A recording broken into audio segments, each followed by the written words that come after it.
What is up, college sports fans, fellow members of Mountaineer Nation? This is Coos, and welcome to another edition of Coos' Corner. Come in, sit back, relax, and let me pour you out a shot of top-shelf college football content. Tonight, you're getting 2 shots, so you better be ready because you're not only getting me, you're getting JPC, the OCF, the Outlaw of College Football. Introduce yourself, JPC. Yep, I'm JPC. I am the OCF. As he said, I'm the Outlaw of College Football.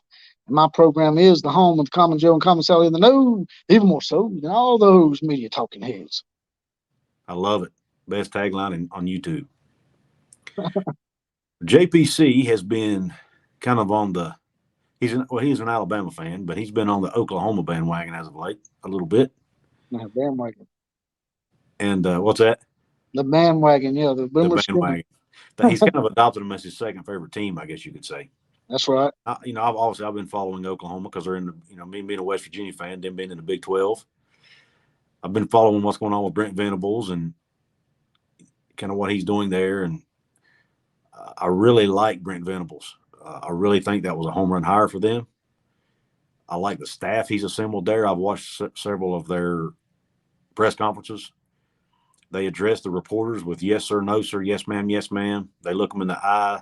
They repeat their names back to them. I mean, it's like a very professional, high-class organization, essentially. And I just really like where they're going. And I think Oklahoma has the potential to be the next dynasty in college football. JPC, what do you say to that?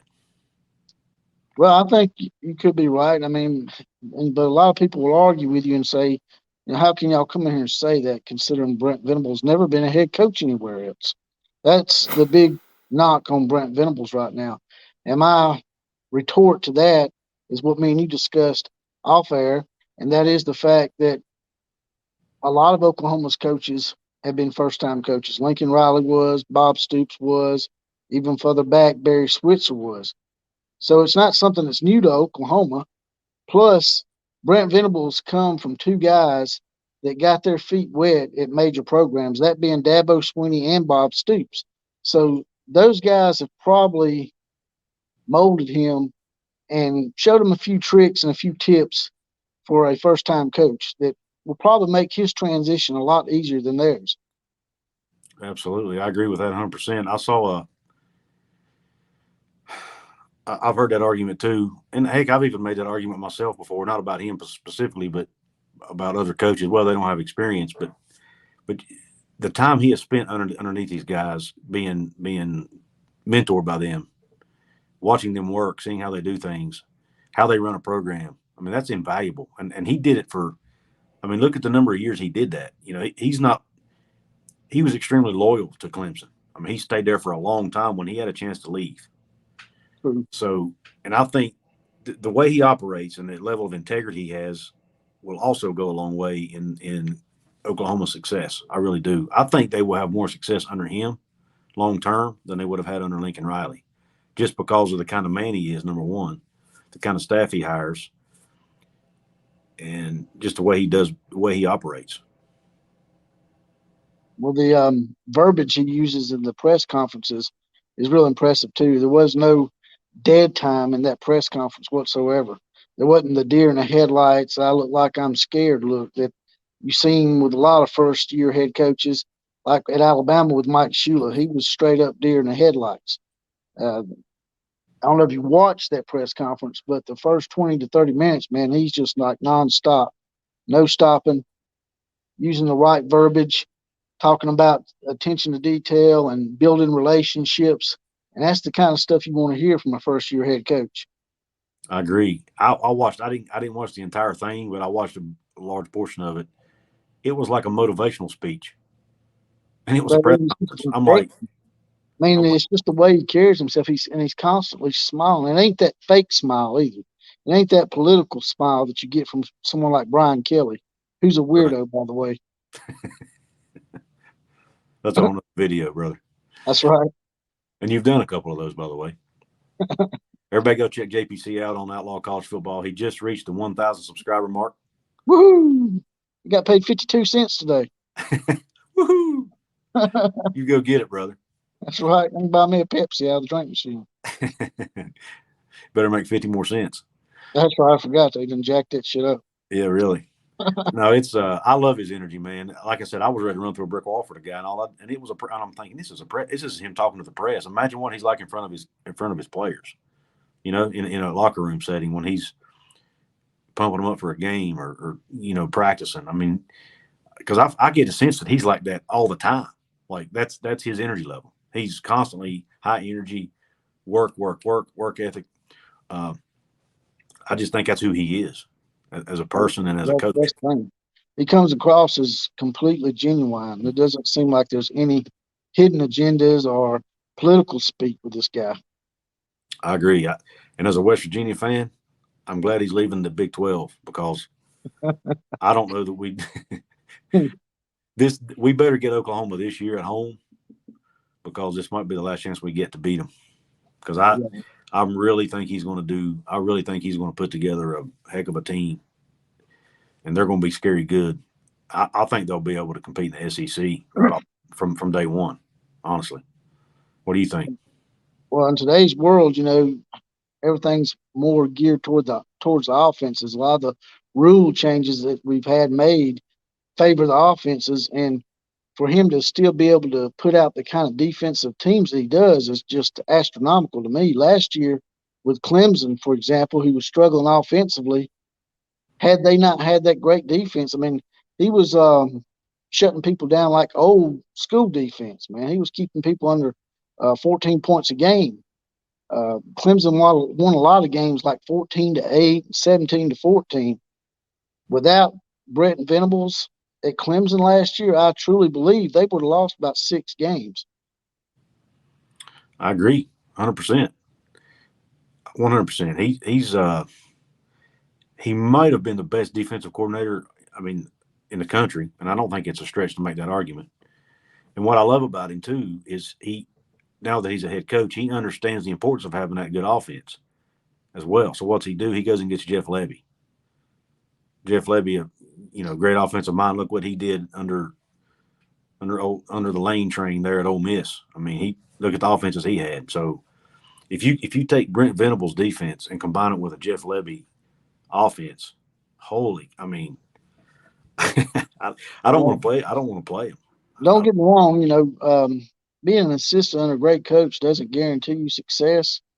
I mean, we've seen people fail before, but it certainly isn't going to hurt you either. I mean, if you get to go through the Saban car wash or get to sit there and take notes from probably in my opinion right now, the best offensive mind in college football, Lane Kiffin, that's a plus.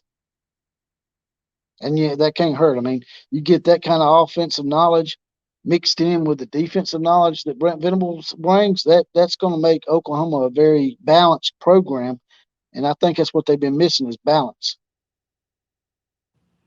I agree. They've basically been an offensive first team for ever since Bob Stoops left. I mean, their defense had gotten better the last couple of seasons, but it was never a Brent Venables type defense. I mean, because I just don't think that's what Lincoln Riley was going for. Lincoln Riley wanted to just put points up on the board and for his defense to be okay. Right. Well, that might win the Big 12, but it's not going to win national championships, in my opinion. No. So, and don't get me wrong, I'm not coming in here saying, hey, you need to have a shutdown defense and hold people to 10 points a game. I'm just saying hold them to 24 or less. And Oklahoma couldn't even do that. I mean, had they had just not even a great defense, if they'd had an average defense that year they lost to Georgia in the playoffs, they would have won a national championship that year. And that's the year my team won a national title. I'm telling you, if they'd had a average defense, Oklahoma would have beat Georgia and Alabama. He's not going to be an unknown. Everybody's going to know him. Everybody all the way down to Dallas is going to know who Brent Venables is. Just like at Alabama, when you had what's that guy's name that won't come in here with the strip club? Mike Price. Oh yeah. He went down there to Panama City and went to a strip bar, and he thought he knew what it was like to be at Alabama, but he really didn't because people knew who he was, and that's how he ended up getting in trouble. He got fired. And these first-year head coaches, a lot of them don't have an idea of what it's like to be at one of these universities where the whole town is encompassed around that university. And I think that the fact that Brent Venables was at Oklahoma previously and at Clemson comes back to what I was saying, that he knows what he's getting into. And that's why he was so at home at that podium. And that's why I think he's going to be a major success story at Oklahoma. Yeah. And his patience to wait on the perfect job. He turned down jobs, multiple jobs, is my understanding. Yeah, rumor has he turned down Tennessee. Yeah. So, I mean, you think about that. He waited his turn. He waited. It tells me, he's not chasing a dollar. He doesn't live his life based on a dollar. He wanted to base it on the best opportunity for him to be successful. And the whole time he's working under Dabo, he's soaking up information. He's being a sponge. He's learning. And he's going to take everything he learned there and everything he learned under Stoops, and he's going to apply it at Oklahoma along with his own put his own spin on it. But another thing I wanted to touch on, and since you're an Alabama fan, this is kind of goes back to you, is something I learned the other day. I'm going to give a shout out to the Booming Sooners YouTube channel. They're an Oklahoma Sooners channel, and I had never heard of this guy until I heard them talking about him. And his name is Thad Turnipseed, probably the coolest name in college sports. He's not just growing turnips; he's also growing college football programs. Oh, right. Because he is and I got it wrote down. He's the executive director of football operations at Oklahoma. He served for eight years as the director of recruiting and external affairs at Clemson, and was part of their 2 national championships. And of course, he followed Venables to Oklahoma. He helped Clemson get their $55 million football complex built. And then before that, guess where he was at? You know the answer. That's right. Roll Tide, baby. Alabama. Spent 11 years under Nick Saban at Alabama and was his chief of staff or director of operations or whatever you want to call him. And helped them reach basically dynasty status there. And helped them, achieve a $150 million project, worth of projects and stuff to build the program and facilities and everything. That's right. He was a big part of that. So it's like he was playing on words with his names, Turnipseed. He is, like, ironically, he is the guy that plants the seeds, the behind the scenes stuff, the little things that Saban and all these great coaches speak of. They tell you, like, I didn't do this all by myself. There's these other guys behind the scenes that plant the seeds for the stuff that helps us get to where we need to be as far as recruiting goes. Absolutely. And he's one of those guys, and apparently he's really good at it. And I was reading an article in Heartland College Sports the other day about this guy as well. And he was talking about he thinks Brent Venables is the guy to make Oklahoma the next dynasty. So not only I was already planning on making this video because you and I have talked about doing this video already. I just read this a couple of days ago. So you and I are not the only ones who feel this way. You've got people who are actually on the ground at Oklahoma and people who have worked with Brent Venables for 8 years at Clemson and have also worked with Saban, who also thinks Oklahoma can be the next dynasty because of his experience. Turnipseed says that Venables is the closest thing to Nick Saban he's ever seen because of his constant work ethic and his just desire to always be better. He's always looking ahead. He's never satisfied. That kind of mentality, and that's what it takes to win. If you want to win on the big stage, that's the kind of mentality you got to have. So, well, I mean, I'd heard this guy before because I used to partake in a talk show here locally called The Game on Tide 100.9 with Ryan Fowler. Uh-huh. He's a local talk show host here, and he used to have that on his show all the time. So, okay. Ryan Fowler had been telling me about this guy too. It was just funny that you brought him up too. But for years, Ryan Fowler had told me how good this guy was and how he really loves his job and trying to help build behind the scenes. He don't need the accolades. He just likes to help build programs. Right. I mean, but you've got to have those kind of people. Without those kind of people, your program goes nowhere. And so you add in the fact that he brought Jay Valai on board. He was at Alabama, right? Wasn't he an assistant at Alabama? That's right. So you've got him. You've got Jeff Lebby. You've got, of course, he kept Bill Beatonbow on as his offensive line coach, who they say is one of the best in the country. You've got Cale Gundy, Mike Gundy's brother. They're the quarterback's coach. I mean, he just assembled this, and plus he's brought some young guys that he's worked with at Clemson that were really great position coaches, and their names have escaped me now. But I've listened to most of these guys talk at press conferences and stuff, and all of them are just they're super humble. They're super. They have high character. They seem like high character guys, and they seem like they all buy in to Brent Venables. I mean, and almost every one of them, I got asked the same question: why did you come to Oklahoma? And almost every one of them answered it the exact same way: because of Brent Venables. You know, I know the phrase I was looking for a while ago was no wasted motion. There's no wasted motion with Brent Venables. Everything he's doing, he's taking an opportunity to push his program, which is sort of something like Saban does. You know, Saban will use press conferences to get a message across to his players sometimes. He'll take a question about something and turn it into something that he wants it to be. You know what I mean? That kind of deal. Right. Yeah, I love it, man. I think he's just with his energy, his work ethic, his knowledge. We already know he can coach defense, so we know his defense is going to be good. Then you got Levy's offense combined with that. Then you've got Thad Turnipseed behind the scenes working as the football ops guy. He surrounded himself with the right people, which is another thing it takes. That's what Saban's. I think that's one of Saban's biggest, in my opinion, from as an outsider looking in. And you can answer this, give your opinion on this, but I think Saban, the reason he's been so successful is because he surrounds himself with the right people. Yeah, not only that, in order to be able to surround yourself with the right people, you have to be able to read people. Mm-hmm. He is one of the best people at reading people and what it takes to press their buttons and to get them going. Yeah. That's probably why he's so good at recruiting, because he can read the mamas and the papas and the recruits. Yeah, that's a good point. I never thought about that, but you're right, because he knows you can't treat every player the same because they're all different personalities, and he probably knows exactly what button to hit with each player to get them to respond and do what he wants to do. That's and right.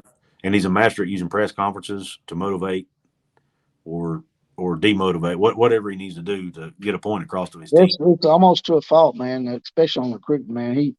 He'll use anything he can use, even political stuff, which I'm not going to get into because it gets me riled up. But yeah, he's definitely a master recruiter because, I mean, well, it's obvious. Proof's in the pudding, as they say. 7 national titles now? That's right. So, you don't get that by being a bad recruiter and not being able to. One of the first steps to having a great program, I really believe, is Paul Feinbaum said this, and a lot of people don't like Paul Feinbaum, so they might not like this, but the first step is the press conference. The press conferences in your first year. If you can win the press conferences, then you're getting off to a great start. I mean, who wants to get off to a bad start? Yeah, you could probably come in and have a few bad press conferences and still be a great coach. But if you come in and you win the press conference like Brent Venables has been doing, it just sets a nice tone for the program and it makes people believe in you from the get-go. How long do you think that Brent Venables is going to win a national title at Oklahoma? I think I think he has the potential to win one within 3 years, but at least 5 within 5 years probably he'll have a national championship, and maybe that's aggressive, but I think in today's time with the transfer portal and if he uses it, which is a whole other discussion, I think he can win one in 5 years. What do you think? Yeah, I think he can win one. It's just that if he's going to win one, I think he might want to try to get one in before he comes into the SEC because it might be a little bit harder for him. A lot of Oklahoma fans see Bob Stoops as a hero in the situation because he come in and took over for the bowl game and whatnot. But I sort of had a different take on it because it just felt to me like Bob just wanted to get in there and get attention. It's like he wanted to be, the center of the attention again. Is the way I gathered it, in my opinion. But I mean, Bob's a pretty good guy. He's a good coach. But like I said, sometimes I just get the feeling that maybe he still has that itch, and he's for whatever reason, he's not He did try to go back to the XFL, right? And they folded that. Yeah, yeah. So, He was a coach there, and it went out. It went out because of COVID mainly. when Oklahoma fans would tell me, "Oh, he don't want to coach nowhere else ever again," then he want to go to XFL. That's why I said my question is Bob Stoops. I know, like I said, he was a stand-up guy. He come in, took over for the bowl game, and that was great. But is he going to have an issue with, meddling like Phil Fulmer used to do at Tennessee? Yeah, I don't know. I hope not. He just well, I don't know Bob that much about Bob Stoops, but he doesn't seem like that kind of guy to me. But I, it just seems like usually when guys retire, they retire and you don't see him again. He's. It seems like every Oklahoma game, there's Bob Stoops. They got to show him on camera. Like I don't know, man. It just I'm with you. I see where you're coming from. It does have that feel to it. Maybe he is Phil Fulmer. He's just quieter about it. Right, I don't know. You know what I mean? But right. I don't so think he's it quite is as a little. bad. It He's is a probably little not quite as strange. bad. He's probably not quite as bad as Phil Fulmer. I just worry that I just hope he don't get in there and start meddling with Yeah, with Venables again, because contrary to popular belief, his tenure at Oklahoma as defense coordinator was a little friction at the end, because Bob brought his brother in and made him a co-defense coordinator after his brother had left and went to Arizona and failed as a head coach. He brought him back and give him half the responsibilities as a defensive coordinator. And I think it sort of rubbed Venables the wrong way, because the next year he was at Clemson. yeah. I could see that happening. I mean, why? Especially if you're doing well. I mean, he was doing good. I thought. So why even bring That's your what I'm brother saying. in other than just the fact that it's your brother, right? Right. It just brought him in because it was his brother. A little nepotism there. Right. And I could see where that would have rubbed him the wrong way. But I mean, they looked like they had buried the hatchet or whatever when they were at the Yeah. press conference there. So Yeah, who knows? I'm sure they have. I'm just saying that, there's always that there. I like to It bring is. stuff up like that just to aggravate a little bit. No, but it's a great point though too, because I mean, think about it. When Don Nealon retired from West Virginia, you still see Don Nealon here and there, but it's usually when they ask him to do something. They don't. He don't just come and stick his nose in it. You know what I mean? You don't see Frank Beamer doing that. You don't. At least I don't know that I know of now. Maybe it happens and I just don't know it, uh, because these programs aren't as in the news as much, and people don't pay any attention to it. But it seems to me like he is around a lot. But I don't know. That's just me. And if he didn't want to coach again, why did he go to the XFL? Like you said, Exactly. Exactly. still the same. Still talking about Venables to an extent, but comparing him to the other coaches that have, the Brian Kelly, the Lincoln, the coaches who have changed jobs.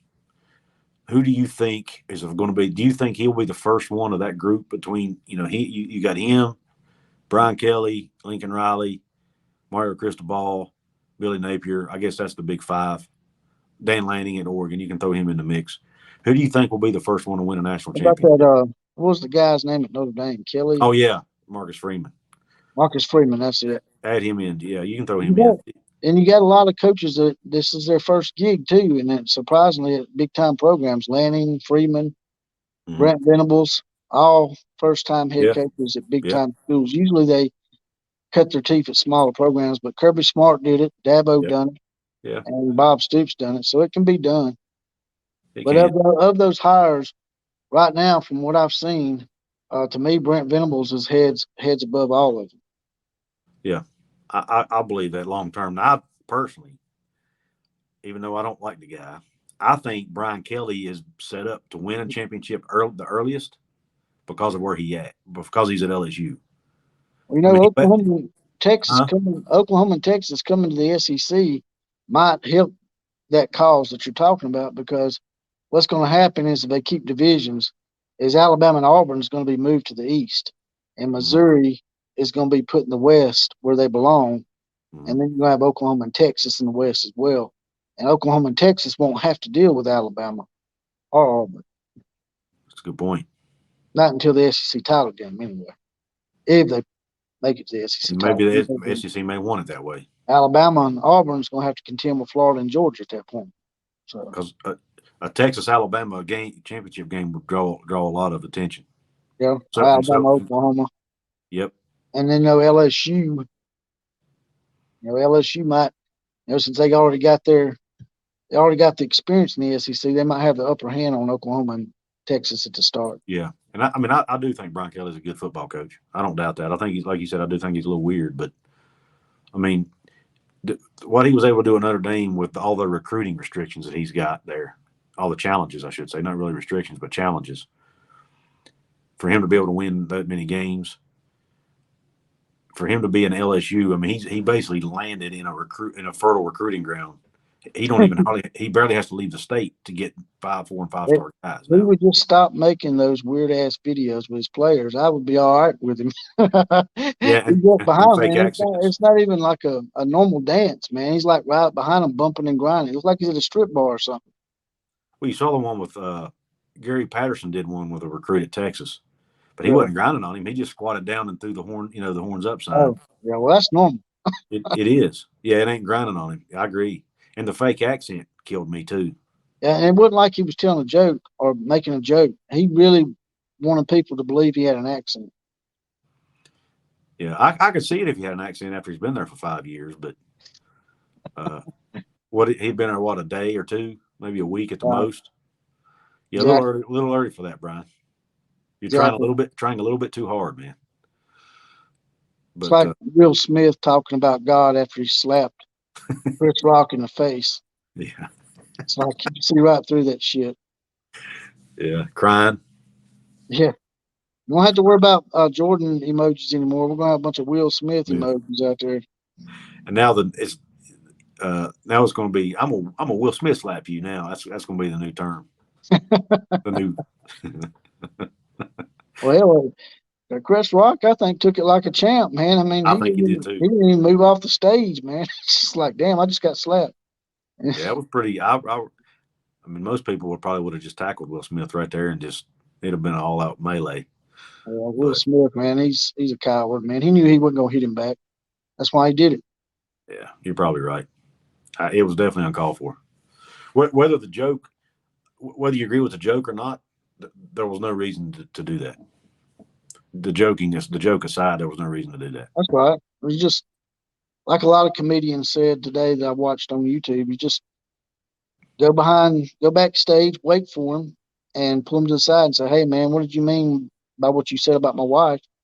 And then if you let him know, "Hey, she's got alopecia," I'm sure he would. I'm sure Chris Rock didn't know she had alopecia when he made the joke, or didn't think about it. And if Chris Rock would probably have been like, "Hey, man, my bad, I'll apologize," and that would have been the end of it. Instead of slapping the man, give him a chance to apologize and explain himself. Yeah, I mean, that's how. I couldn't believe how many people supporting Will Smith, but to me, that's not how a man does things. Now, I could see it if he was physically harming her or something. That's different, but he wasn't. Well, the thing about it, Will Smith was laughing about it until he saw she wasn't laughing. Then he's like, "Uh-oh." Yeah, I can see her now saying, "You gonna let him talk to me like that?" She gave him that look. Yeah. That oh shit look. I'm like, and the camera pans away, and then all of a sudden he's mad. Yeah. Because she said, "You gonna let him talk to me like that? You gonna sleeping on the couch?" Which he probably already was anyway for her boyfriend. She's already sleeping with other people. I'll say he was already on the couch. Her boyfriend was in the bedroom. I don't want to get off on that topic. We'll get banned from YouTube or something. But Corey Holcomb or somebody, a comedian, was talking about how she slept with Will Smith's, or she slept with her son's friend. Just crazy stuff. Oh, it's nuts, isn't it? Well, listen, everybody, I appreciate. I think me and JPC are going to wrap it up. Don't forget to go check him out on YouTube. Outlaw of College Football on YouTube. One of the fastest growing college football channels out there, in my opinion. He covers basically any hot topics come across college football, coaching, carousel, news, rumors, anything like that. I also take suggestions from the common Joes out there. So if you want a topic and I think it's a good topic, I'll get on there and do it for you. That's a great, because that's what we do this for. I mean, without our audience, we're talking to a wall or to a screen. But all the athletes and celebrities out there forget, for them to get the money they got to have fans. Absolutely. You're right. So we appreciate everybody. Please subscribe to my channel. Please subscribe to JPC's channel if you haven't subscribed yet. Please hit the like button on this video if you liked our discussion about Brent Venables. If you're an Oklahoma fan, let us know in the comments if you think what you think about Venables. Do you think this is a home run hire or not? And I'd like to know, if you're watching this or listening to this, what do you think Brent Venables' timeline is to win a national championship? Do you give him 5 years? Do you give him 3 years? What do you think, Sooner fans? I want to know your opinion. And share this. Share it out to your college sports loving friends, college football friends. Let them know about Kuz's Corner and let them know about Outlaw of College Football. Help us grow our channels and just help us grow the college football community at large. Because at the end of the day, we all have that in common. We love the game of college football. And one day I'd like for us to all get together and have a multi-team tailgate party somewhere at a neutral location. It would be a lot of fun, man. I've heard you talk about that before. That would be a blast. Maybe at a bowl site or something. Yeah. Where it's kind of equidistant or close to equidistant for everybody. In the middle, maybe Nashville or somewhere like that. I'm always looking for an excuse to go to Nashville, man. Yeah. I love that place. You can pull up them shots you was talking about. Yeah. Can't have too many of those, though. You'll be carrying me out of Nashville. Yeah, we'll be carrying each other. I'm a lightweight, man. Get us an Uber. Yeah, there you go. Well, listen, everybody, thanks for tuning in, and JPC and I are going to sign off. I've got to end my video like I always do. Q Country Roads. KMCA.